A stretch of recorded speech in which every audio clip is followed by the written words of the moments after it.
As twilight crept into the grand halls of Versailles, the courtiers would whisper about the unsettling scene they had just witnessed. King Louis XIV, the Sun King, had entered the room not on horseback, nor with the regality that befitted his status. He had arrived in a woman's skirt. It wasn't merely a jest, nor a moment of unbuttoned joviality. For Louis, skirt was part of a complex costume that allowed him to live out a fantasy that had consumed him since boyhood, a fantasy of the hunt. While most kings hunted foxes or deer, Louis hunted mythological beasts.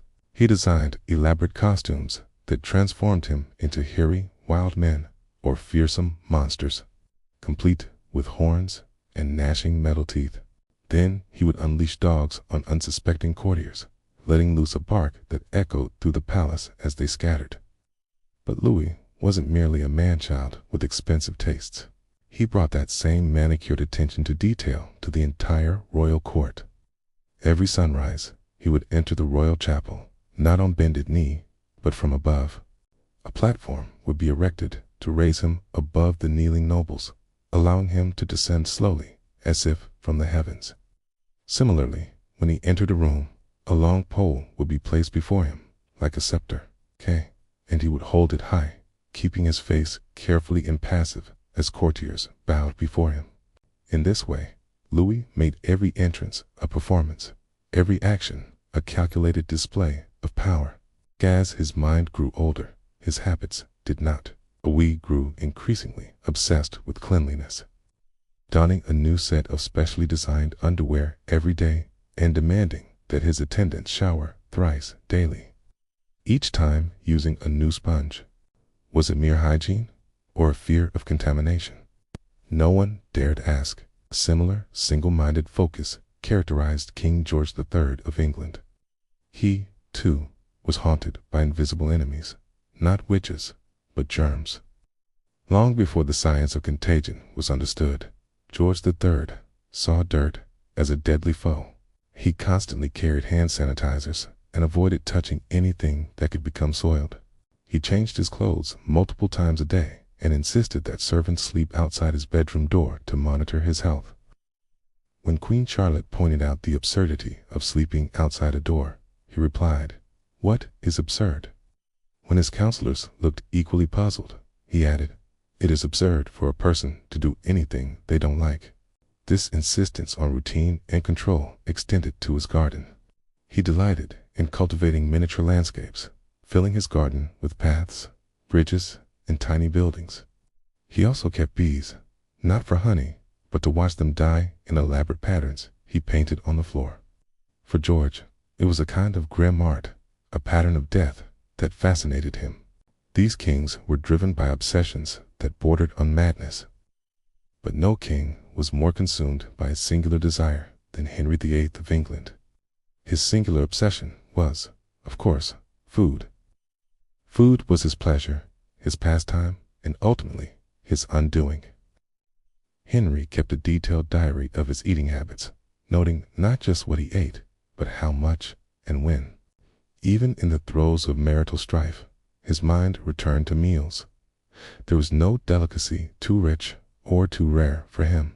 Extravagant banquets became his norm, with each meal featuring a dizzying array of courses: game birds, roasted swan, jellied eels, spiced venison, tarts, and pastries, all laden with gold and jewels.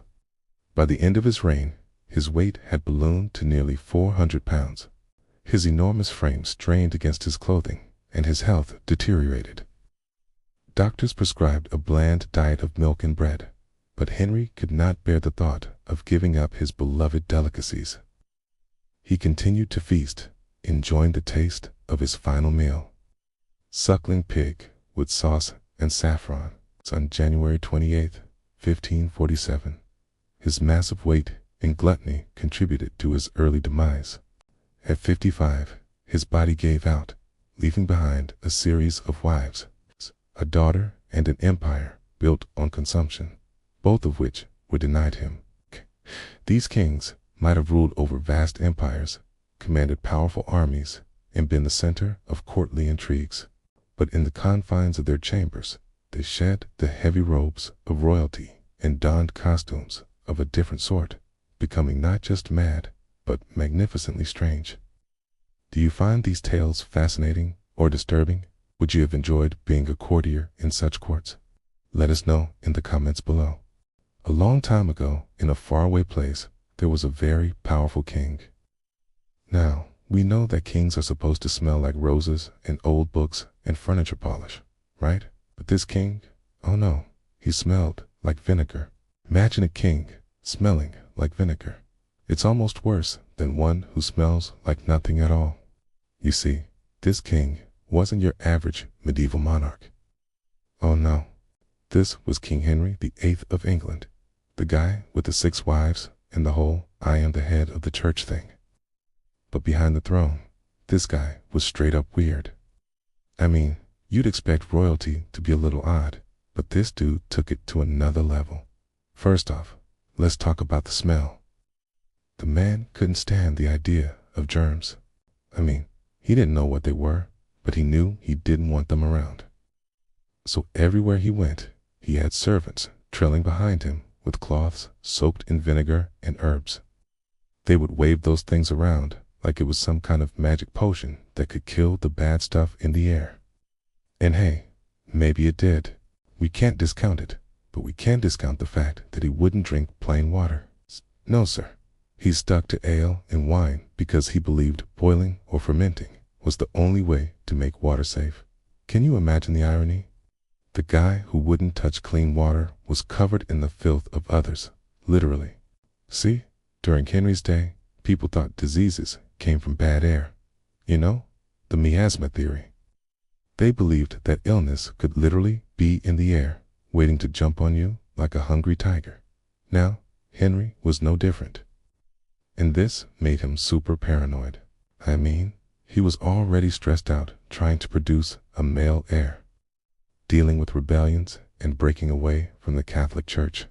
The last thing he needed was to get sick and die, especially since back then you got points for surviving.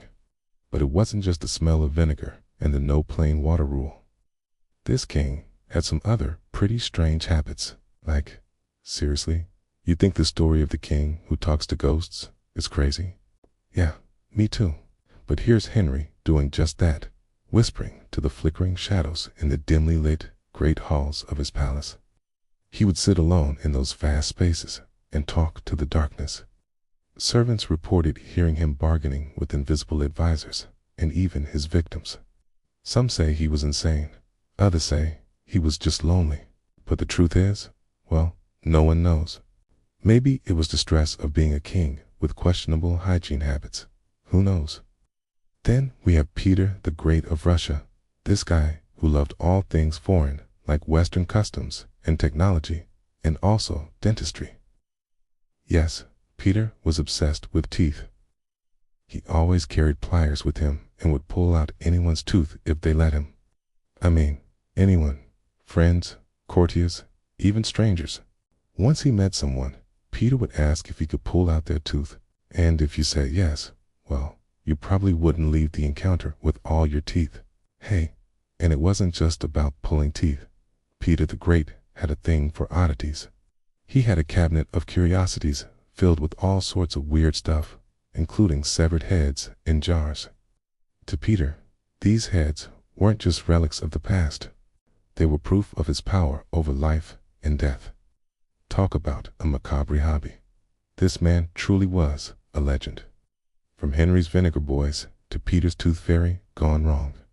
These kings might have been driven by different fears and fascinations, but they all shared one thing in common: a desperate need to shape not just their kingdoms, but also their legacies in ways that were often messy, sometimes terrifying, but always unforgettable. The weight of a crown often presses hardest in the private hours. Those long stretches when the court is silent and the ruler is left alone with his own mind. For some kings, that solitude was fertile ground for obsession. For King Charles II of Spain, it became a breeding ground for fears so consuming they bordered on the supernatural. Born into the most inbred branch of the Habsburg dynasty, Charles was physically frail and mentally unwell from birth. He convinced himself that his body was cursed, the victim of some ancient sorcery placed upon his bloodline. His bedchambers were filled with relics and holy objects, from splinters of the true cross to vials of miracle water gathered from distant shrines. He refused to bathe in ordinary water, insisting that it be blessed by priests before it touched his skin. Even meals had to be blessed twice, once before preparation and again before they were set before him. Late at night, he would summon monks to perform exorcisms on him, murmuring prayers while holding sacred relics against his chest, hoping they might draw the imagined curse out of his flesh. Far from Spain, in the frozen reaches of Russia, Tsar Ivan IV, better known as Ivan the Terrible, ruled with a combination of brutal violence and personal ritual. Ivan's moods were as unpredictable as the winter storms that swept across his empire. In moments of calm, he would spend hours in private chapels, chanting prayers in a low, rhythmic voice, sometimes falling into a trance. But these moments of peace were deceptive. He had a habit of keeping lists, long, meticulous records of perceived enemies, detailing their supposed crimes and the punishments they would suffer. These lists were often updated daily, sometimes more than once, and no one was ever entirely sure when they had fallen into or out of favor. Ivan also maintained a collection of staffs carved from exotic woods, each topped with an ornate metal head. These were not ceremonial objects. He would lean on them as he walked, but in sudden fits of rage. He used them as weapons, striking servants or boyards without warning. Those who survived such attacks took them as a grim blessing, for many others did not. In the French court, in the reign of King Francis I, was a place of spectacle and refinement. But Francis himself had a private fascination with the human body that bordered on the morbid. Known for his love of art and culture, he was equally interested in anatomy, so much so that he maintained a small theater in the palace where dissections were performed before select audiences. He believed that understanding the body was key to understanding the soul, and he often invited artists and scientists to observe the proceedings. But whispers spread that Francis did not merely attend these sessions, he participated in them, personally handling the instruments, leaning in to study the intricate structure of veins and muscles. To his admirers, it was the curiosity of a Renaissance mind. To his detractors, it was an unseemly obsession with the inner workings of the dead. King Christian IV was famous for his ambition, his wars, and his architectural projects, but in his private life, he was marked by a habit that astonished even his closest advisors. He was obsessed with disguises, often wandering the streets of Copenhagen dressed as a commoner. But, unlike monarchs who did this to hear the voice of the people, Christian's aim was stranger. He sought out taverns and low houses not to gather intelligence, but to engage in competitions of drinking and games of chance with total strangers. There were tales of the king sitting in the corner of a smoky room, playing cards into the early morning hours, revealing his identity only when a quarrel broke out, or when his companions were too drunk to stand. Some say he used these excursions to test the loyalty of his guards. Others, that he simply craved the thrill of moving unseen among those who would never expect to be in the company of a king. Across the Mediterranean, in the court of Naples, King Ferdinand, the first known as Ferrante, developed a habit that chilled even the most hardened courtiers. He loved hunting, not just for sport, but as a means of political theater. Enemies who displeased him were sometimes invited on hunts, only to vanish in the forests. Yet, perhaps more unsettling was what he did afterward. Ferrante kept a secret chamber in his palace where the bodies of his enemies were preserved. Clad in fine clothing and posed in lifelike positions, they were arranged as though still in conversation. This grotesque gallery of those who had crossed him. He would visit this room in moments of reflection, walking among the corpses as if conferring with his most trusted advisors. Those who knew the chamber understood the message. Clearly, defiance against the king would not only end one's life, but one's memory would be frozen forever in his macabre collection. Further north, in England, King George III's habits took a different shape. Before his well-known bouts of madness, George was a man of peculiar routines. He insisted on rising at the same early hour every day, regardless of illness or weather, and began each morning by inspecting the palace gardens himself. But his most curious habit was his obsession with agricultural experiments. He would spend hours speaking to farmers, examining new breeds of livestock, and even personally attempting to crossbreed plants.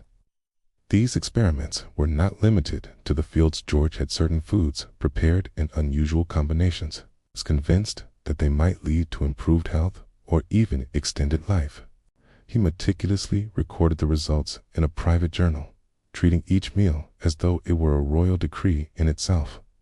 Servants often joked that the king's dining room was less a table than a laboratory, though few dared say so within earshot of the monarch.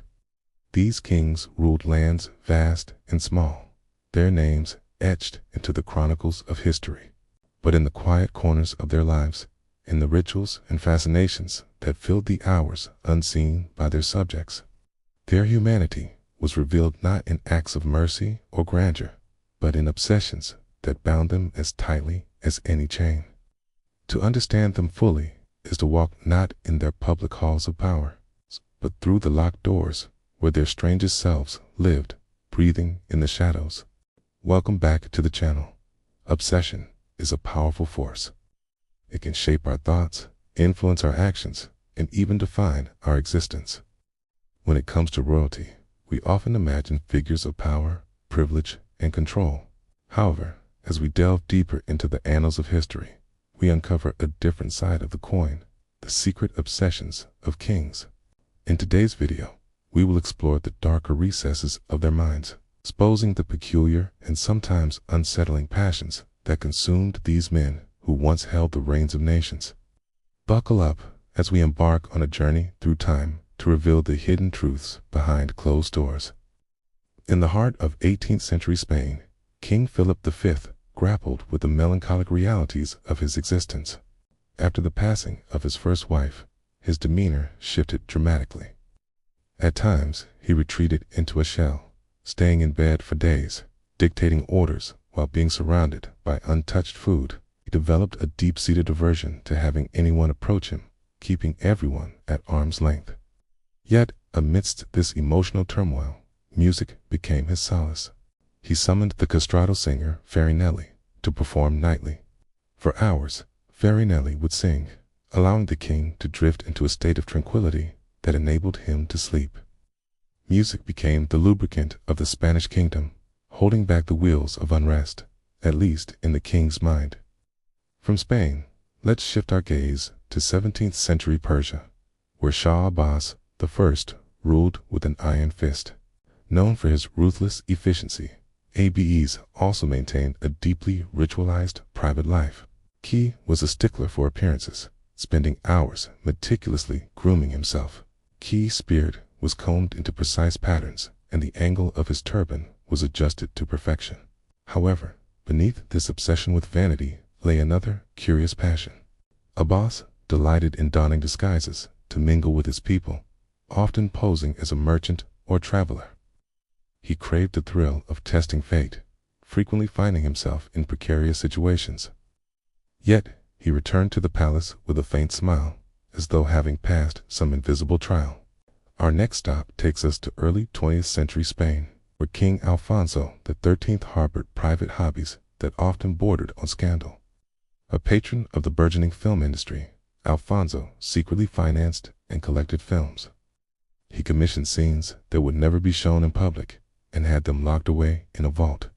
Interestingly, he also enjoyed operating the camera, directing scenes from behind the lens. This urge to capture images extended to his personal life as well. He recorded events in his reign, storing reels of footage that he would review in solitude. For Alfonso, cinema became a means of preserving moments, a personal record of a life lived under constant scrutiny. Now, let's travel to the heart of the Ottoman Empire, where Sultan Ibrahim, later known as Ibrahim the Mad, indulged in peculiar obsessions that defied the norms of his time. He developed a fixation on fur to such an extent that he ordered his entire palace to be lined with it, from floors to walls and even ceilings. Ibrahim would spend hours in rooms filled with the scent of animal pelts, finding solace in the feel of fur beneath his touch. But his eccentricities did not end there. He kept exotic animals, including lions and tigers, which roamed certain courtyards freely. Ibrahim would observe them for hours, feeding them by hand, seemingly oblivious to the danger. His court soon grew accustomed to the sound of growls echoing through the palace, a testament to the Sultan's unusual bond with his beasts. Finally, our journey takes us to 16th and 17th century Poland, where King Sigismund Augustus developed a strange attachment to an amber cabinet, gifted to him by artisans of Jadowsk. The cabinet became more than just furniture to the king. It evolved into a vault for his most prized possessions, holding letters, relics, and trinkets. Sigismund would spend hours arranging and rearranging items within the cabinet, treating it almost like a living entity. The king believed that the cabinet was alive, capable of absorbing and protecting the energy of its contents. As such, he grew increasingly agitated if anything was moved without his knowledge, sometimes canceling entire audiences to ensure the cabinet's security. Each of these kings, in their own way, sought solace and meaning in their particular fixations. They found companions in music, animals, or inanimate objects, creating a world of their own making. Their stories serve as a reminder that even those who appear to have it all can find themselves consumed by desires both simple and complex. So, what are your thoughts on these royal obsessions? Do you find them intriguing, relatable, or perhaps a bit unsettling? Share your thoughts in the comments below. And don't forget to hit the subscribe button to stay updated on our latest videos. Thanks for joining us on this journey through the hidden world of kings and their obsessions. Until next time, stay curious, stay engaged, and above all, stay informed. Welcome back to the channel. Today, we will travel through time and space to meet some of the most peculiar men who ever held crowns. In the flickering torchlight of history, some kings appear as grand silhouettes, warriors, builders, lawmakers. But if you look closer, in the dimmer corners of their private lives, the image shifts. There, in the shadows, are men driven not only by ambition, but by impulses so strange they defy reason. Consider King Louis XI of France, known as the Spider King, for his tangled webs of intrigue. Louis surrounded himself with astrologers, fortune-tellers, and alchemists, not as idle amusement, but as essential advisors. He wore small lead amulets around his neck, each engraved with symbols meant to ward off illness and betrayal. These charms never left his body, even when he slept. And his robes were stitched with hidden pouches containing powders and herbs that he believed could turn fate in his favor. His private chambers were littered with astrological charts, some marked with cryptic notes in his own hand. When critical political decisions arose, Louis would not act until the stars were consulted, leaving ambassadors cooling their heels for days while the heavens decided the fate of kingdoms. In England, long before the Victorian age, King Henry VI exhibited habits that baffled even his closest supporters. Gentle, pious, and seemingly detached from the harsh realities of power. Henry had an unusual relationship with ritual and repetition. He would walk the same paths through the palace gardens each day, tracing the same turns and pauses with obsessive precision. If interrupted, he would begin again from the start, as though the act itself was a sacred offering. His speech often took the form of whispered prayers, muttered not to those around him, but to an unseen presence.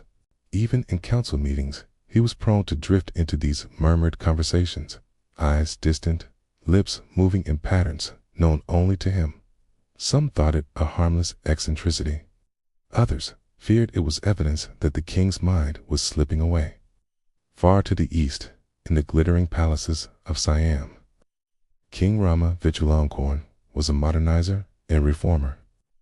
Yet he too harbored private habits that blurred the line between rational governance and personal superstition. Deeply respectful of Buddhist traditions, he took the unusual step of conducting daily merit-making rituals in solitude, away from the public eye. Each morning before dawn, he would light a specific sequence of candles and arrange offerings in precise patterns. No one was allowed to watch, and those few who glimpsed the ritual claimed it had an almost mathematical order to it, as if the king was calculating balance, not only in his spiritual life, but in the destiny of the kingdom itself. He also kept a personal library of rare manuscripts locked away from even his most trusted scholars, insisting that some knowledge was too potent to be handled by others. In Portugal, King João V was famed for his wealth and extravagance. Much of it poured into churches and monasteries, yet his private life contained an unexpected eccentricity. He believed that holy relics could not only bless a realm, but physically protect it. João amassed one of the largest collections of relics in Europe, storing them in specially designed cases made of gold and crystal. But he went further. When illness or political unrest threatened, he would select certain relics to carry on his person, sometimes wearing them under his clothes in specially sewn pockets. Courtiers told of moments when the king, in the midst of an audience, would suddenly reach beneath his robe to touch one of these hidden relics. His fingers, lingering as though drawing strength from it, crossed the Mediterranean in the kingdom of Morocco. Sultan Moulay Ismail earned a reputation for his staggering number of offspring, hundreds, perhaps more than 1,000. Yet behind the public image of virility was a man ruled by strict, almost obsessive daily routines. He inspected his stables personally every morning, counting the horses and checking their condition with an intensity usually reserved for generals inspecting troops. Each evening, he would retire to a private room where, according to palace gossip, kept an intricate map of his entire realm on the floor, lapidating it with small tokens representing armies, caravans, and ships. These tokens were moved not only based on reports from his commanders, but sometimes, according to dreams he claimed were sent to him as divine guidance. His decisions, whether military or domestic, could hinge on the position of a single marker on that map. Finally, in the annals of the Korean Joseon dynasty, King Yangjo stands out for his extreme frugality and micromanagement. Though he ruled for decades, overseeing a time of relative stability, he lived with habits that perplexed those around him. Yangjo would personally inspect palace kitchens, sometimes tasting dishes before they were served, not to savor them, but to ensure no extravagance or waste had occurred. He recorded the number of candles burned in the palace each night and issued reprimands if the count was too high. Yet, his most curious practice was his habit of holding invisible councils. He would sit alone in the audience hall, speaking aloud as if addressing ministers, pausing as though listening to responses, and then answering them in turn. These sessions could last hours, and, when questioned, he claimed it helped him anticipate every possible argument before real decisions were made. Across continents and centuries, these kings shared little in common in their politics, faiths, or fortunes, but in their private worlds, they were united by the strangeness of human nature. Each crown sat atop a mind both brilliant and burdened, where superstition, obsession, and compulsion intertwined with the machinery of power. For some, these habits offered comfort or control in a life defined by uncertainty. For others, they became cages of their own making, narrowing their worlds until only ritual remained. History tends to polish its monarchs into symbols: hero, tyrant, reformer, conqueror. But the truth is always more complicated.